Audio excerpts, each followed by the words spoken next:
Hello, and welcome to Make It Better Media Group's 2023 Philanthropy Awards Celebration.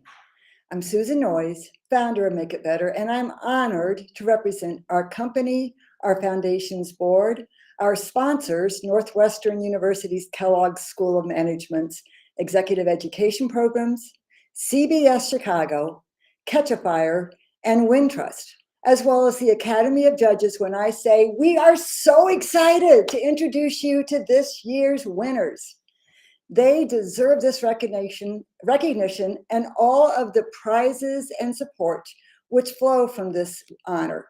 Our Academy of Judges selected them because they are doing the most impactful work as determined by the gun violence reduction screen we used this year.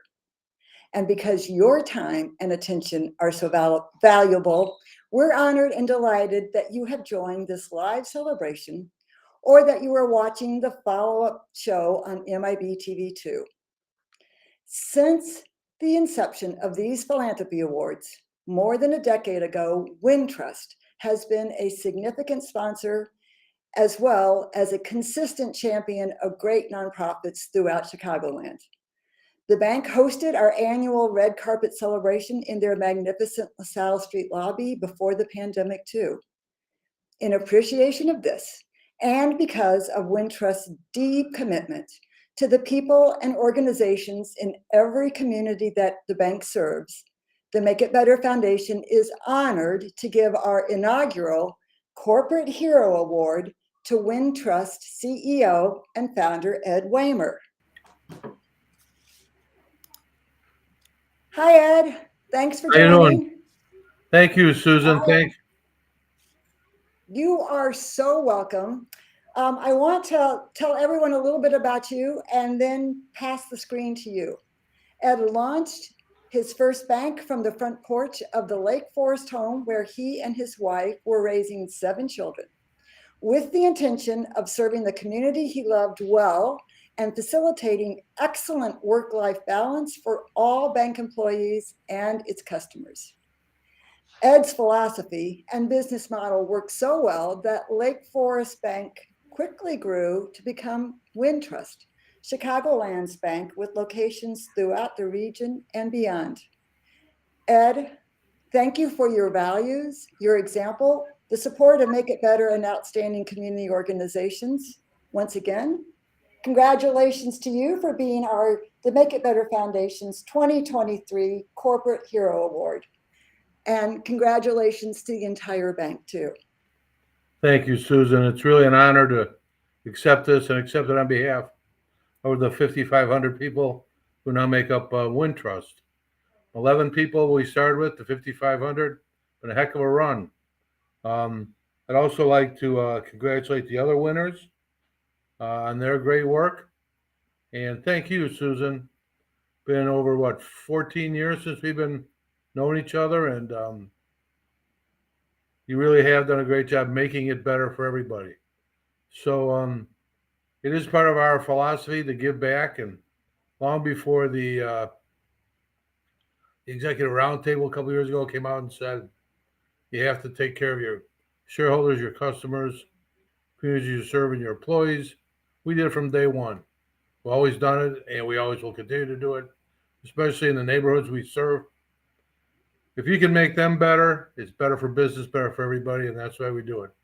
So again, on behalf of the 1,500 people who make up, or 5,500 people who make up Wintrust, I gladly accept this award on their behalf, and thank you for everything you do, Susan, and thanks a lot, and congrats to everybody else, and onward and upward.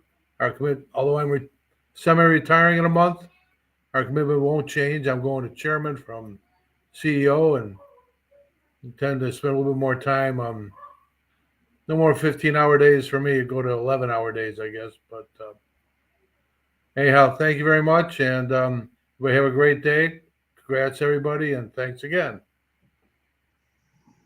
Congratulations, Ed Waymer, and thank you, Wintrust, for your commitment and support of nonprofits here at home. Very shortly, we will announce the 10th round of our winners of Philanthropy Awards, and hear directly from each of them, the highlights of their programs. But before we do, I'd like to share a little bit more about our awards process and this year's focus before our foundation president, Mindy Fauntleroy, highlights our partners in the package and ushers in our awards portion of the program. The Philanthropy Awards are the Foundation's keystone program, an annual competition to identify and elevate and amplify the most effective nonprofits making a difference. An award package valued at over $25,000 is given to each recipient. We piloted a new concept, however, with our awards this year. We wanted to consider best-in-class organizations whose services are moving the needle in a major area of national concern, realizing that solutions don't emerge in silos, just as social changes aren't birthed in a vacuum. This year, though, we are awarding nonprofits whose work in human services, mental health, and social services is interrupting, reducing, and preventing gun violence here in Chicago. So organizations that deliver mental health and trauma-related services, crisis prevention, de-escalation efforts, youth engagement, and skills and leadership training were considered. To help us evaluate our applications more decisively, our judges sat down last month with 3 experts on this matter. Their solutions-based conversation explored and integrated interdisciplinary understanding of violence reduction and provides us with a holistic roadmap on addressing it.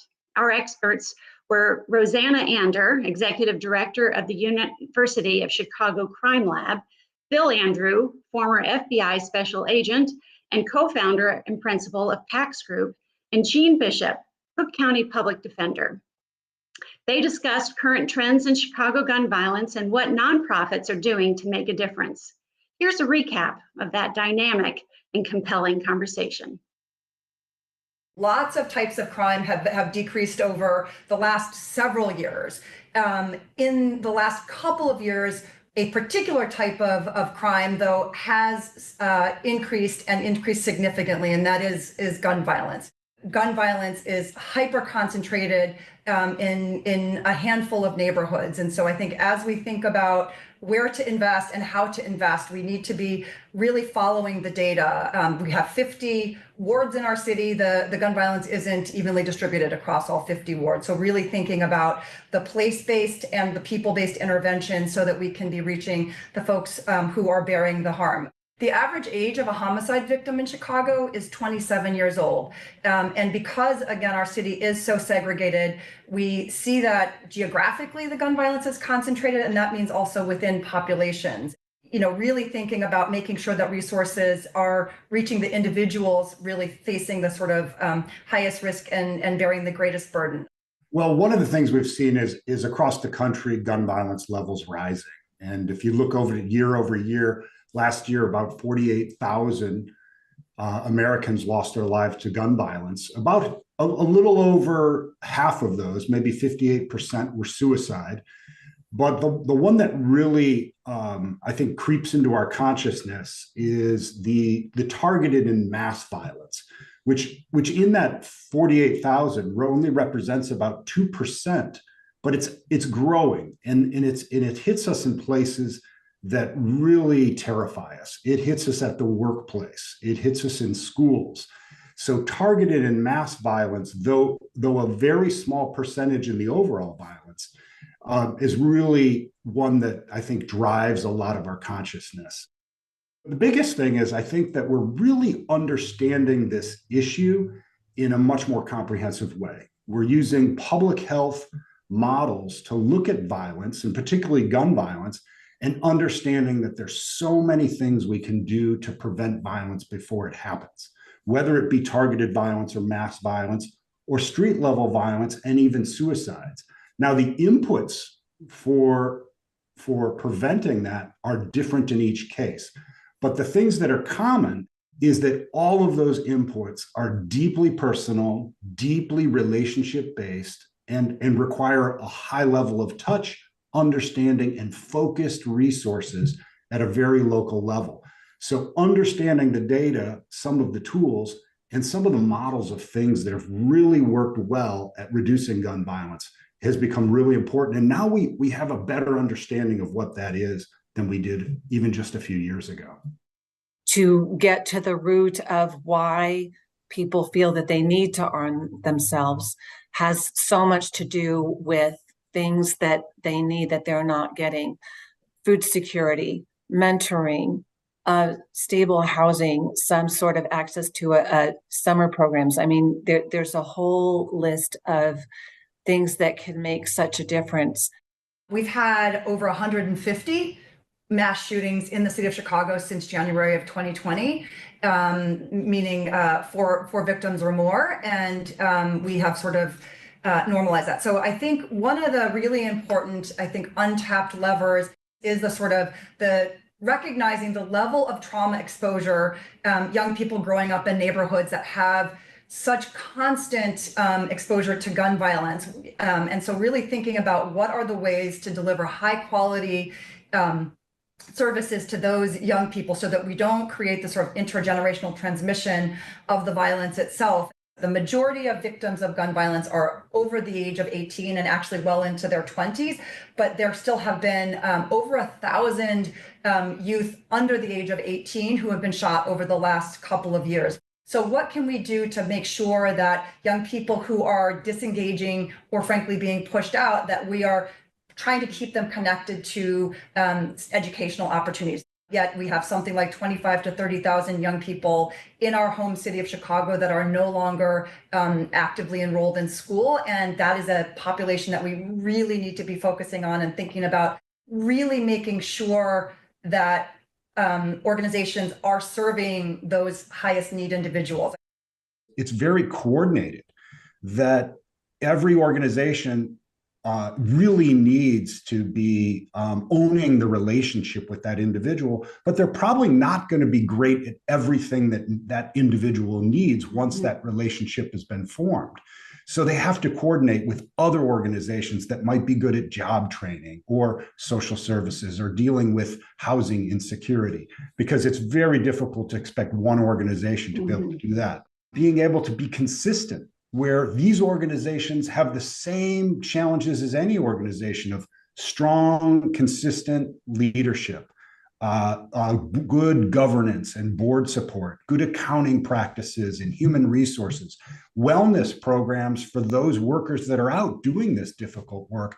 Those are challenges for all organizations, but only heightened here because of the real hard work that this is.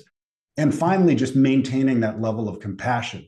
This is such specialized work and really requires somebody that is deeply, deeply committed to connecting and engaging and building that trusted relationship that all of those services and all of that, the potential change will follow from, really a trusted relationship. I think it's also important to recognize that street outreach is necessary but not sufficient, that it's not just the ability to build that relationship, but it's also recognizing and providing the resources to be able to stabilize individuals. And so making sure that those street outreach organizations aren't just doing kind of in the moment sort of de-escalations, but also are in a position to be able to connect those individuals to the resources and support that they need to be stabilized, whether it's housing, whether it's reconnecting them to school, whether it's trauma and mental health services. Find a group that really understands and is part of the community where the violence is happening that it wants to serve. The guy I mentioned in Philadelphia, Donnell, knows that he can't work this job as a 9-to-5 job doing violence interruption. That's not when the violence is happening. It's happening between like 11 at night and 2 in the morning. And that's when he's out there on the street saying, hey, don't do this. In the communities, or a community that really does have a significant challenge, are they actually reaching the population, not just doing work in the neighborhood, but if your goal is to reduce violence, if you're just serving the kids who have perfect attendance and are signing up for every other social program, it's great, those kids can benefit from it, but it's not a violence prevention program.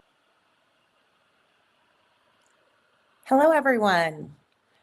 First of all, I want to thank Jean, Joanna, and Phil for the excellent job they did guiding us and our judges to help us choose this year's Philanthropy Award winners. is such a very relevant nonviolent sector, and we're very, very proud to have had them help us along this journey. Over the past 10 years, we have welcomed over 35 thought leaders, philanthropists, sponsors, and former winners to be our Academy of Judges. We are so indebted to their keen insight for this evaluation process. So thank you so much.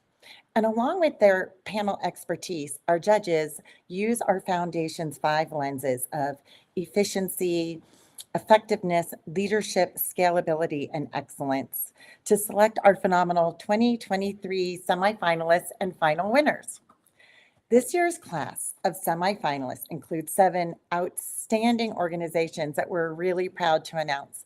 Again, our semifinalists for this year, 2023, are Alternatives, Enlace, Chicago, Firebird Community Arts, the Institute of Nonviolent Chicago, Southwest Organizing Project, the Urban Gateways, and Youth Advocate Program. Congratulations to all of you and for all the good work that you do for the community. I also want to thank our sponsors. They're part of the reason we're able to offer these very generous packages. Kellogg has a not-for-profit executive education program that we are offering that provides a very rigorous and very relevant tools and strategies for developing the capacity of senior leaders in the not-for-profit sector. We also have Catch a Fire, and Make It Better Foundation uses Catch a Fire personally so we could attest to the great job that they do as a global network of volunteers who are professionals who give their time pro bono for services on 100 different types of projects like marketing, brand development, campaigns, messaging, and even website development. So we're very proud to offer this equitable solution, and it really puts expert talents and resources in the hands of our not-for-profit leaders so they could do what they do best, and that's grow their mission. We're also very proud to announce our award packages this year for 2023. Definitely our biggest package we've ever offered in all the years that we have been sponsoring the Philanthropy Awards. This year, we're going to be offering, as mentioned, our leadership development program at Kellogg, plus all the pro bono talent through Catch a Fire, and then a $10,000 cash gift to our 3 award winners from the Make It Better Foundation, along with media support and developing a webinar that will best state your mission, along with Make It Better Foundation media. So it's a huge windfall to all of our winners this year, and we couldn't be more pleased to make this available to you. And as one of our sponsors, we also have CBS to Chicago, and we're really proud of this ongoing relationship. They've been working with us for over 5 years to help us promote and to MC our program. And they also promote really powerful stories from some of our Philanthropy Award winners. Throughout the weekend, our MC, Suzanne Lomagno, helps to get their message out to the community. She's been a fixture at CBS 2 Chicago for 28 years. There she is on screen. And in addition to being a weekday supporter, she also has a weekend morning show where she's a news anchor, and it is CBS 2 Chicago's highest rated news show. And Suzanne is also, not only is she an anchor, but she also is super committed to the community in Chicago. She is committed to service and philanthropy by mentoring, serving on boards, herself being a volunteer, boots on the ground service to the community. So she really walks the walk and talks the talk. So with no further ado, I would like to welcome Suzanne as she begins to host our award program. Congratulations and thank you, Suzanne. Thank you so much for that incredible welcome. And I also want to thank Make It Better Foundation for being part of such a tremendous, again, this year. Now, involvement today is truly an extension of CBS 2 Chicago's community and our celebration of philanthropy that we have here in the city. That commitment, highlighting a big difference in the community, amplifying the life work of past Philanthropy Award winners. Now, we want to start right now to the recipients of the 3 Philanthropy Awards with the Human Services category. The Human Services Award recognizes the very best in organizations that address the human service needs Chicago's population, identified highly at of committing violent crime. Eligible organizations are those that provide crisis intervention, youth engagement, cognitive behavioral support, and life skilling. This year's award recipient addresses trauma and increases opportunity among men, most likely to experience. They work through community-based organizations to engage men at risk of experiencing violence, them with wraparound support services.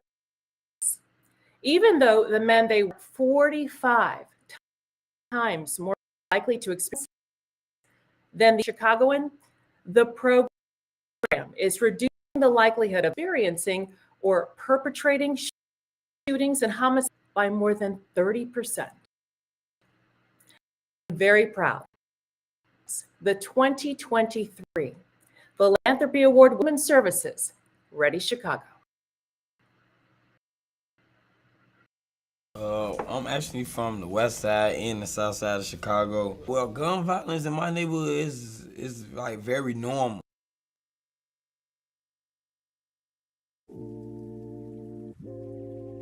When I first experienced gun violence, I was probably like 14. It's like it's very normal. Like you hear gunshots like mostly probably every day.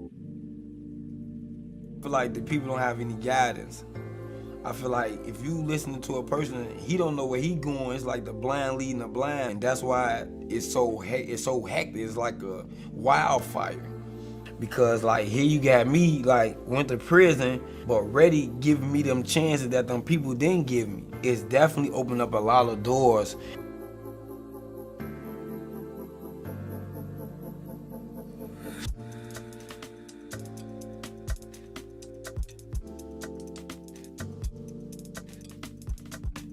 Well, before I got to Ready, I had just got out from doing like 4.5 years long. When I got out, at first, it was very hard for me to get a job. At that point, I felt like nobody give me a chance. I just felt like they just try to throw me away. If you don't find that person to give you the opportunity, I just want to say like, you have to just keep trying because it's somebody gonna give it to you.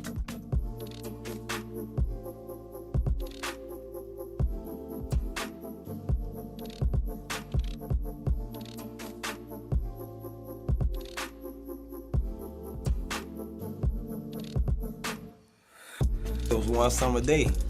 I'm just out on my lonely. Nothing to do, got no job. I see 1,000 people with vests on. Walked up to them, is this a job? Yeah, this a job. I'm like, well, I want to work. I just got out of jail. Go out the bam. He like, okay, well, call your parole officer and tell him that you're trying to get in this program. I called my parole officer that Friday. By that Monday, I was in Ready as a participant, already enrolled in everything. And that's how it happened. Yeah, I like all my coaches and outreach workers and my van, my crew chiefs and stuff like that. Like we met each other at a common ground. Sometimes you run across people that talk to you like they try to belittle you or talk to you like you small, but they weren't like that in Ready. They meet you where you at and that's good. But they helped me succeed because they put me in through other programs like welding, carpentry. They helped me get an opportunity like this. They try to help me get farther in life. CAD is called Control Alt Delete. You identify all the problems that you're going through and find some solutions that can help you with your problems. Yes, I use CAD already all day, every day, because I got to be able to identify when I'm in a certain situation, what should I do? It made me feel great, it made me feel like a superstar winner, knowing that I'm doing what I'm supposed to be doing and like I told myself I will do. It's definitely opened up a lot of doors.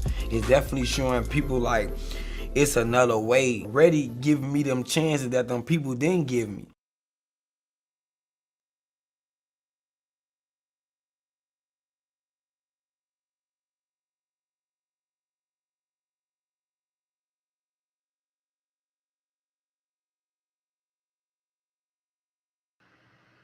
Ready Chicago, truly transforming lives.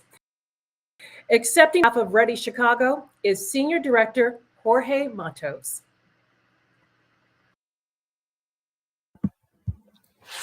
Hello, everyone. My name is George Matos, and I'm the Senior Director at Ready Chicago. It is an honor to be here this afternoon. Ready Chicago is a trauma-informed model that focuses on the intersection between outreach, cognitive behavior interventions, and transitional jobs. Ready was launched in 2017 as a response to the high rates of shootings and homicides that were taking place in Chicago, and was designed to target the highest risk individuals and work with them to change their thinking, regulate their behaviors, and create subsidized and unsubsidized employment opportunities. Our city is no stranger to violence. It has become so common that we have begun to normalize it. Growing up on the northwest side of Chicago, I was taught at an early age that if A happens, B has to happen mandatory. There was no alternative. There was no other way. Now looking back, I know different. I know that this wasn't the right response. I have had to unlearn what I was taught throughout most of my life. Programs like Ready Chicago help participants gain a new perspective. Community violence interventions is the space where we can bring in techniques such as cognitive behavior interventions that teach us how to slow ourselves down, teach us how to respond differently, and teach us that if A happens, B does not have to happen. Through this award, you are uplifting the work that we do in community violence intervention. You are creating a safer and more rewarding future for Ready participants and their family.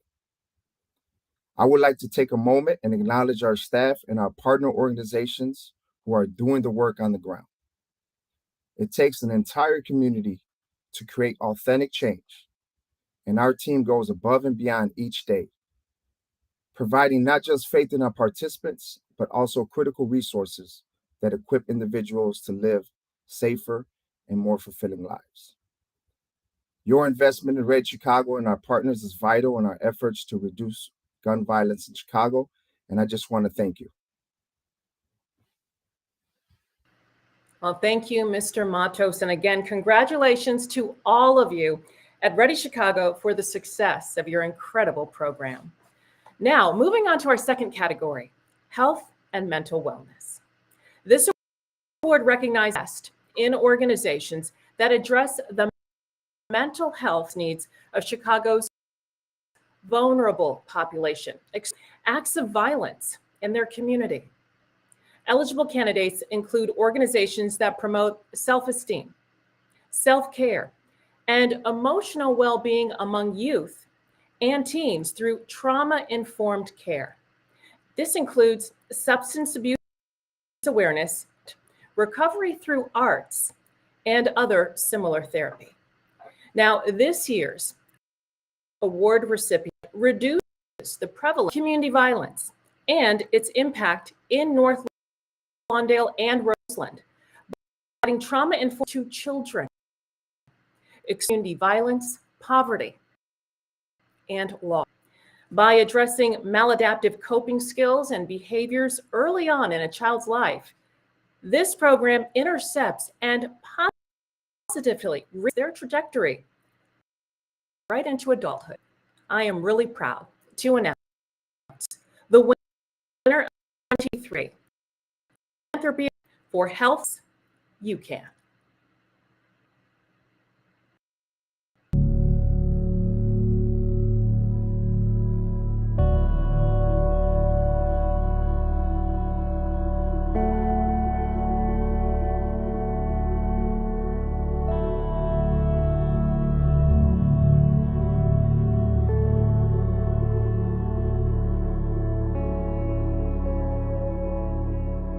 I'm from the North Lawndale community. These are my stomping grounds.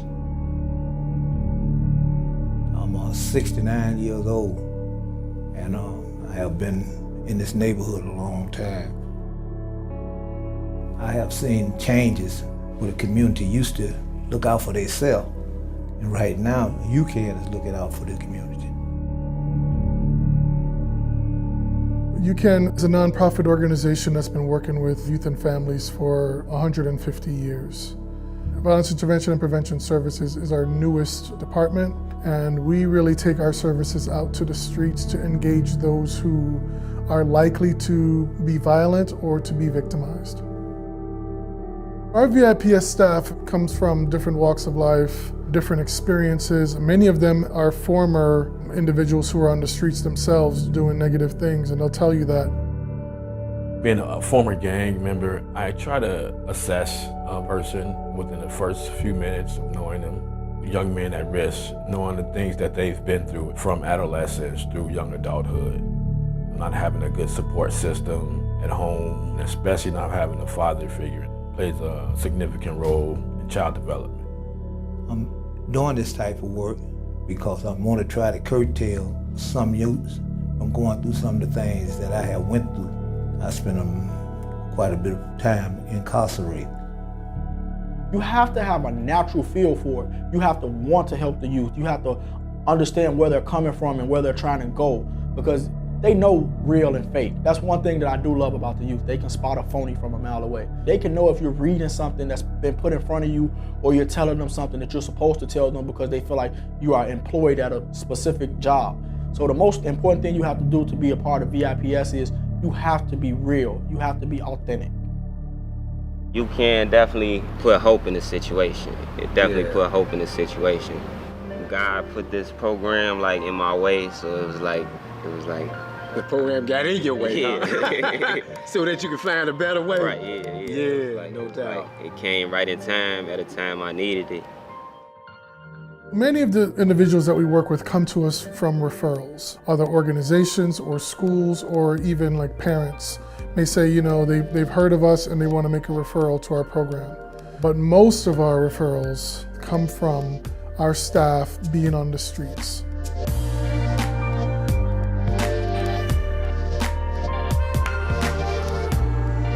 UCAN is something that you need to get into and keep you from out the streets and keep you safe. They saved my life this summer. It saved a lot of people's lives. I know this summer, including my brother. I've been through a lot of rough things as a child, and I could say if UCAN wasn't in the London area, I'd probably be back in jail. When I first figured out what UCAN was, I was going through a rough spot in my life. And when I got here, I was like really mentally deranged, confused, didn't know what I wanted to do, and I just needed help. They treat us like sons. They love us like brothers. They never ever make us feel uncomfortable. They just know how to connect. These young people are awesome. I mean, they're funny, they're smart, they're talented, they're artistic, they're musical, and many of them just haven't had the opportunities to really express themselves in these positive ways. So we provide those opportunities for them because we know that given a chance, they're gonna do something great. It's like another family to have at UCAN. They take us out to eat, they take us to basketball games, football tournaments, they do everything. We do a lot. If you need somebody to talk to, if you need a ride sometimes, they'll come and get you. They won't leave you out there because they know how the streets is out here in Chicago.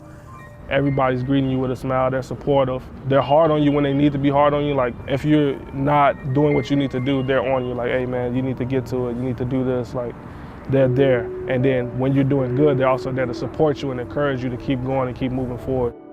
It's like a second home. Because I know if things don't work out, I can always run back here and then make things better. We have several individuals who have been written off and now they're in college, or underway to college. So we believe that people can change, that people make mistakes and people, have been traumatized and victimized, and that impacts some of the behavior that we see. But we know that through proper support and consistent love, really, we're gonna see changes, and we've seen that happen. We've been able to accomplish a lot as an organization, as a collaboration with other partners, but this is a really all hands on deck situation. So we plead to those who feel that they wanna contribute in some way, they wanna be active in some way, there's a place for you. We don't want you to feel like, because this isn't your community, that there's nothing you can do to help. It's gonna take all of us to really have an impact to change this circumstance on the west side, on the south side, and in Chicago overall.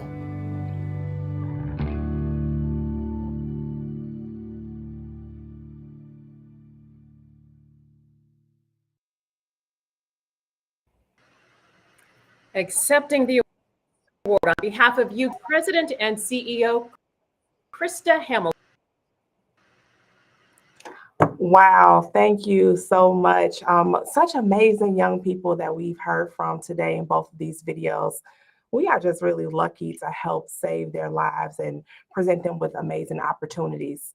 Good day to each of you. I am Krista Hamilton, the proud president and CEO of UCAN, which, as some of you may know, is one of the oldest, one of Chicago's oldest yet most innovative social service organizations.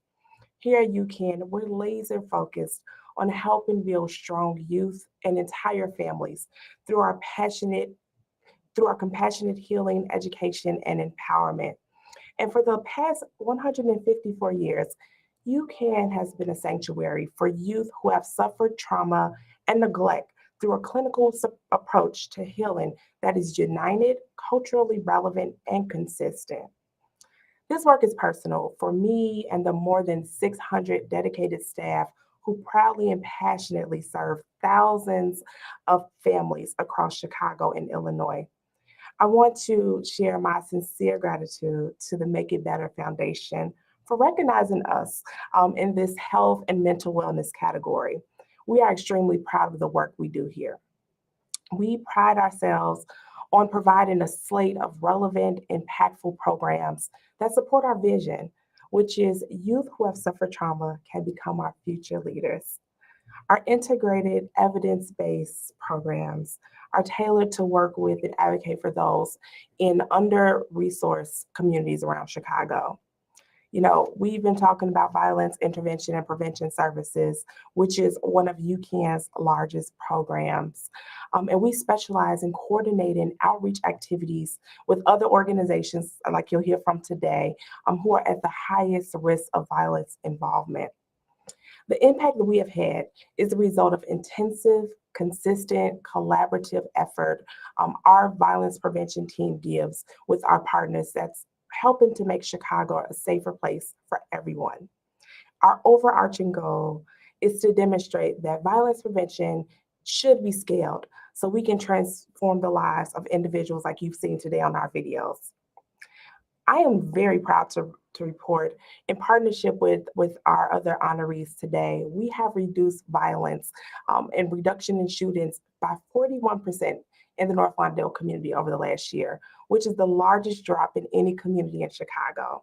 While there's so much more that needs to be done, this data encourages us that the true essence of direct service and street outreach combined can be impactful.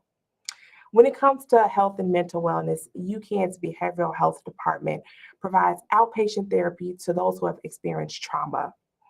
We not only take care of our young people and our adult clients to deal with their issues such as abuse, neglect, behavioral problems, trauma from community violence, separation, and loss. We also take care of our frontline staff who are out there doing the very hard work 365 days a year. For the last 2 years, UCAN has made it mandatory for our violence prevention staff to participate in at least one 30-minute power session with a licensed clinical therapist each month. This allows our staff to unpack and process the trauma and triggers that come along with this type of intensive hands-on work. We know that the aftermath of trauma significantly impacts those affected, particularly if untreated. We understand the implications of trauma and the importance of delivering supportive mental health services in a culturally sensitive manner.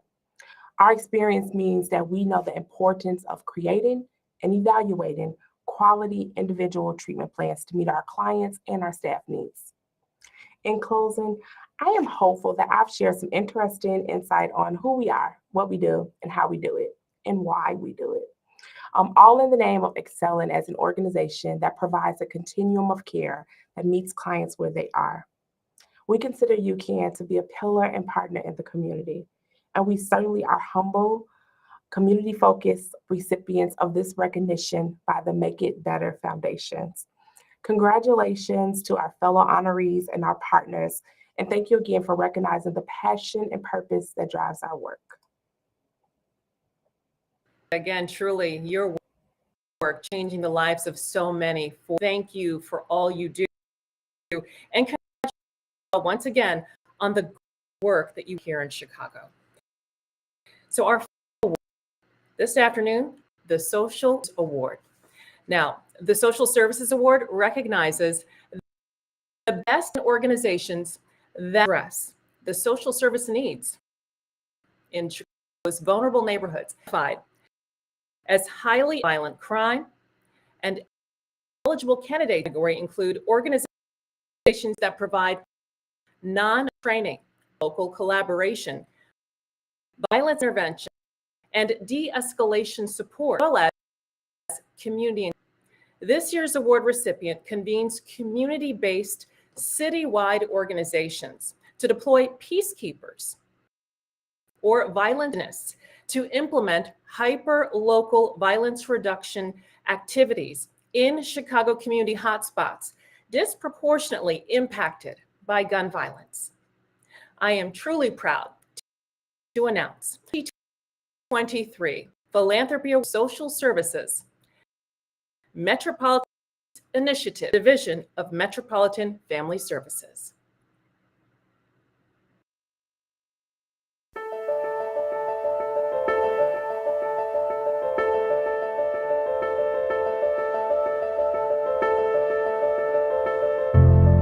The Metropolitan Peace Initiatives started as a result of, the backlash against war after the killing of Laquan McDonald. I mean, it's just as simple as that. The city saw a spike of gun violence at that time, and the civic leaders here in town, I think, were alarmed by it. And a few of the leaders called and said, hey, can we meet?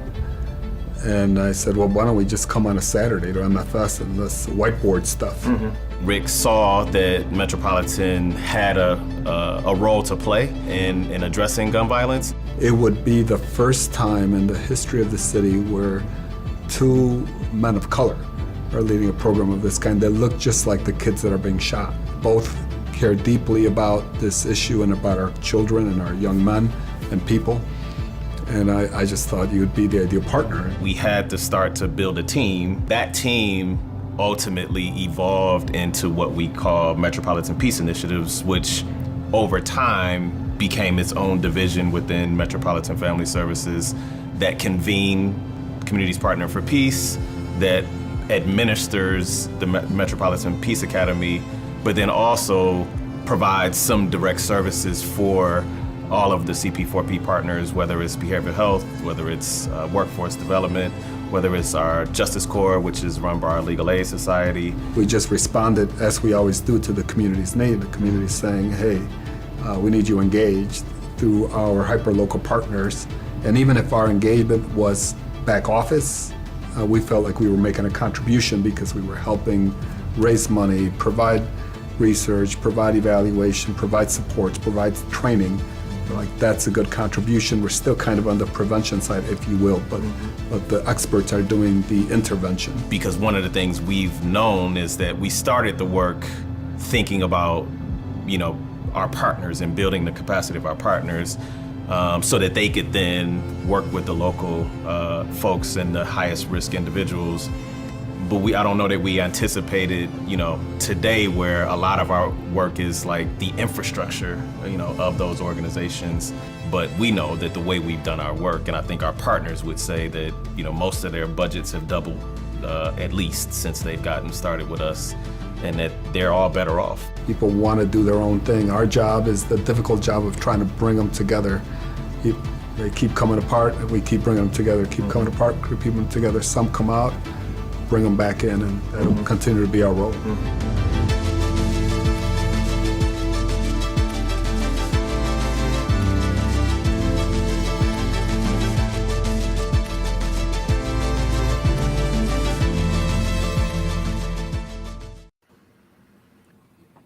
Such fun work. Accepting the award on behalf of Metropolitan Peace Initiatives is Executive Director John Bryant.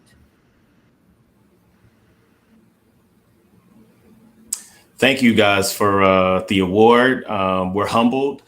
As you can see from the video, We exist really to serve our CP4P partners and today the larger community violence intervention field. When we got started, there were 8 organizations working in 9 communities, all providing street outreach, case management services, Light and Night, which is our place-based strategy. And they were all contributing to the building of the Metropolitan Peace Academy, where we train all of the outreach workers and case managers across the city to create a standard of practice for the community violence intervention field.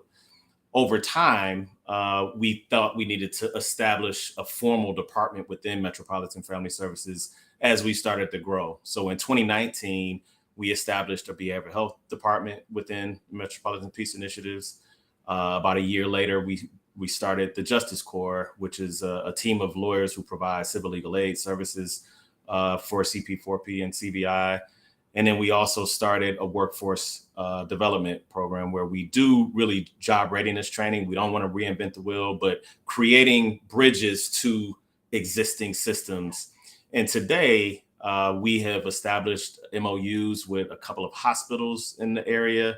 So our role is really to operationalize all of the things that our CP4P partners in the larger community violence intervention field see as levers and partnerships to help us advance the work we do. Going forward into the future, we want to expand on the work we do, providing the capacity building and training and technical assistance for our partners, adding new partners to the mix as there's been more public money coming in the community violence intervention space. And then we also want to expand the capacity of our Metropolitan Peace Academy to train more people in more things like victim services, leadership curriculum is on the way. And then our big announcement is that we will be launching or opening a physical location for our Metropolitan Peace Academy this fall. So we're very excited about the work moving forward. We have a long way to go in terms of the work, but I think many would say that we're at the best place we've ever been in terms of having a civilian infrastructure for public safety in this city's history, and that our professional understanding with the police in Chicago Police Department is at its best place in terms of them respecting the role we play and us respecting the role they play, knowing that we both have the same goal in mind, which is to make Chicago the safest, largest city in the United States. Again, I want to say thank you for the recognition. We want to congratulate our other partners and even the semifinalists, many of whom are people that we work with on a daily basis. And you should know that there are myriad organizations across the city, all working in lockstep to try to make our city the best city in the world. Thank you. Congratulations once again to Yvonne, and thank you to everyone at Metropolitan Peace Initiatives for the life-changing work that you are doing for people right here in this. Now back to Susan Noyes. Thank you, Suzanne, for a great collaboration. It is always such a pleasure to work with you. I so admire your desire and commitment to use your powerful platform to make every life in our city better. Thank you. And once again, congratulations to our winners, the sponsors, the judges, our supporters. The mission of the Make It Better Foundation is to identify and amplify the work of outstanding nonprofits while growing a network of well-informed, committed philanthropists, social entrepreneurs, and media partners like Suzanne and CBS. As George said, and the participants in today's show represent, it takes an entire community to solve difficult problems like gun violence. As Krista said, we are lucky to be able to help save lives. And collaboration is always the best way forward, as Metropolitan Peace Initiatives demonstrates.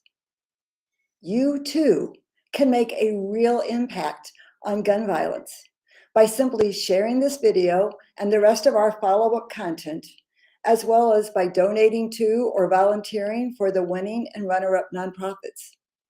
If you haven't subscribed to Make It Better's weekly email newsletter, The Better Letter, or followed our social networks, please do so. It will make it easy to share and help these winning organizations. And you will find that our content makes it easy for you to make your life and the lives of others better as you support the best in our community too. Finally, congratulations once again to our winners and to our corporate hero, Wintrust.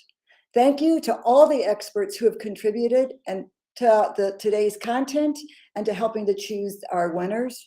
And finally, thank you to you for joining us today and supporting these organizations going forward.